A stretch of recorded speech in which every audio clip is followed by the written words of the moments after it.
10th May dawned bright and clear. For the past few days, I had been pleasantly besieged by dignitaries and world leaders who were coming to pay their respects before the inauguration. The inauguration would be the largest gathering ever of international leaders on South African soil. The ceremonies took place in the lovely sandstone amphitheater formed by the Union buildings in Pretoria. For decades, this had been the seat of white supremacy, and now it was the site of a rainbow gathering of different colors and nations for the installation of South Africa's first democratic non-racial government. On that lovely autumn day, I was accompanied by my daughter Zinani. On the podium, Mr. de Klerk was first sworn in as second deputy president. Then Thabo Mbeki was sworn in as first deputy president. When it was my turn, I pledged to obey and uphold the Constitution and to devote myself to the well-being of the Republic and its people. To the assembled guests and the watching world, I said, "Today, all of us do, by our presence here, confer glory and hope to newborn liberty. Out of the experience of an extraordinary human disaster that lasted too long, must be born a society of which all humanity will be proud. We, who were outlaws not so long ago, have today been given the rare privilege to be host to the nations of the world on our own soil. We thank all of our distinguished international guests for having come to take possession with the people of our country of what is, after all, a common victory for justice, for peace, for human dignity. We have, at last, achieved our political emancipation. We pledge ourselves to liberate all our people from the continuing bondage of poverty, deprivation, suffering, gender, and other discrimination.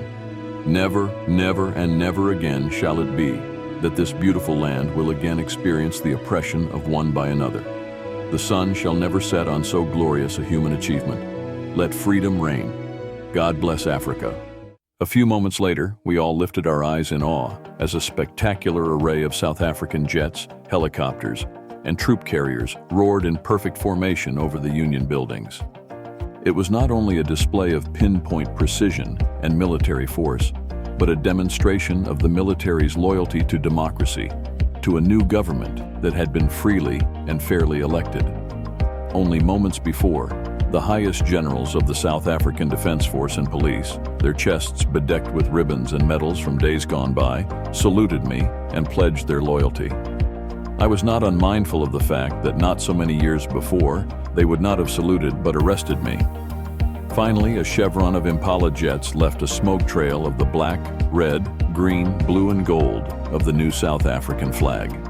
The day was symbolized for me by the playing of our two national anthems, and the vision of whites singing Nkosi Sikelel' Africa and blacks singing Die Stem, the old anthem of the Republic.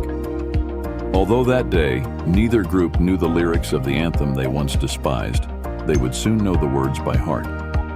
On the day of the inauguration, I was overwhelmed with a sense of history. In the first decade of the 20th century, a few years after the bitter Anglo-Boer War and before my own birth, the white-skinned peoples of South Africa patched up their differences and erected a system of racial domination against the dark-skinned peoples of their own land. The structure they created formed the basis of one of the harshest, most inhumane societies the world has ever known. Now, in the last decade of the 20th century, and my own 8th decade as a man, that system had been overturned forever and replaced by one that recognized the rights and freedoms of all peoples, regardless of the color of their skin. That day had come about through the unimaginable sacrifices of thousands of my people, people whose suffering and courage can never be counted or repaid. I felt that day, as I have on so many other days, that I was simply the sum of all those African patriots who had gone before me. That long and noble line ended and now began again with me. I was pained that I was not able to thank them and that they were not able to see what their sacrifices had wrought. The policy of apartheid created a deep and lasting wound in my country and my people. All of us will spend many years, if not generations, recovering from that profound hurt.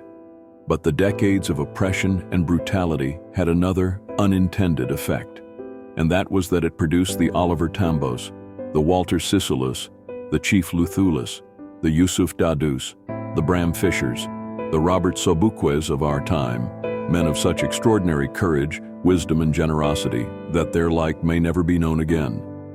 Perhaps it requires such depths of oppression to create such heights of character. My country is rich in the minerals and gems that lie beneath its soil, but I have always known that its greatest wealth is its people, finer and truer than the purest diamonds. It is from these comrades in the struggle that I learned the meaning of courage. Time and again, I have seen men and women risk and give their lives for an idea. I have seen men stand up to attacks and torture without breaking, showing a strength and resilience that defies the imagination. I learned that courage was not the absence of fear, but the triumph over it. The brave man is not he who does not feel afraid, but he who conquers that fear. No one is born hating another person because of the color of his skin, or his background, or his religion. People must learn to hate, and if they can learn to hate, they can be taught to love, for love comes more naturally to the human heart than its opposite. Even in the grimmest times in prison, when my comrades and I were pushed to our limits, I would see a glimmer of humanity in one of the guards, perhaps just for a second, but it was enough to reassure me and keep me going. Man's goodness is a flame that can be hidden but never extinguished. In life, every man has twin obligations.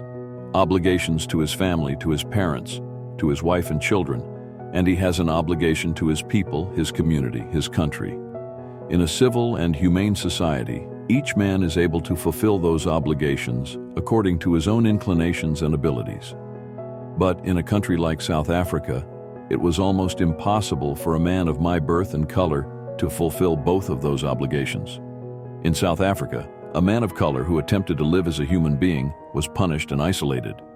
In South Africa, a man who tried to fulfill his duty to his people was inevitably ripped from his family and his home and was forced to live a life apart, a twilight existence of secrecy and rebellion. I did not in the beginning choose to place my people above my family, but in attempting to serve my people, I found that I was prevented from fulfilling my obligations as a son, a brother, a father, and a husband. I was not born with a hunger to be free. I was born free, free in every way that I could know. Free to run in the fields near my mother's hut, free to swim in the clear stream that ran through my village, free to roast mealies under the stars and ride the broad backs of slow-moving bulls. As long as I obeyed my father and abided by the customs of my tribe, I was not troubled by the laws of man or God. It was only when I began to learn that my boyhood freedom was an illusion, when I discovered as a young man that my freedom had already been taken from me, that I began to hunger for it. At first, as a student, I wanted freedom only for myself, the transitory freedoms of being able to stay out at night, read what I pleased and go where I chose. Later, as a young man in Johannesburg, I yearned for the basic and honorable freedoms of achieving my potential, of earning my keep, of marrying and having a family, the freedom not to be obstructed in a lawful life. But then I slowly saw that not only was I not free, but my brothers and sisters were not free. I saw that it was not just my freedom that was curtailed, but the freedom of everyone who looked like I did. That is when I joined the African National Congress, and that is when the hunger for my own freedom became the greater hunger for the freedom of my people. It was this desire for the freedom of my people to live their lives with dignity and self-respect that animated my life, that transformed a frightened young man into a bold one, that drove a law-abiding attorney to become a criminal, that turned a family-loving husband into a man without a home, that forced a life-loving man to live like a monk. I am no more virtuous or self-sacrificing than the next man, but I found that I could not even enjoy the poor and limited freedoms I was allowed when I knew my people were not free. Freedom is indivisible. The chains on any one of my people were the chains on all of them. The chains on all of my people were the chains on me. I knew that the oppressor must be liberated just as surely as the oppressed. A man who takes away another man's freedom is a prisoner of hatred. He is locked behind the bars of prejudice and narrow-mindedness. I am not truly free if I am taking away someone else's freedom, just as surely as I am not free when my freedom is taken from me. The oppressed and the oppressor alike are robbed of their humanity.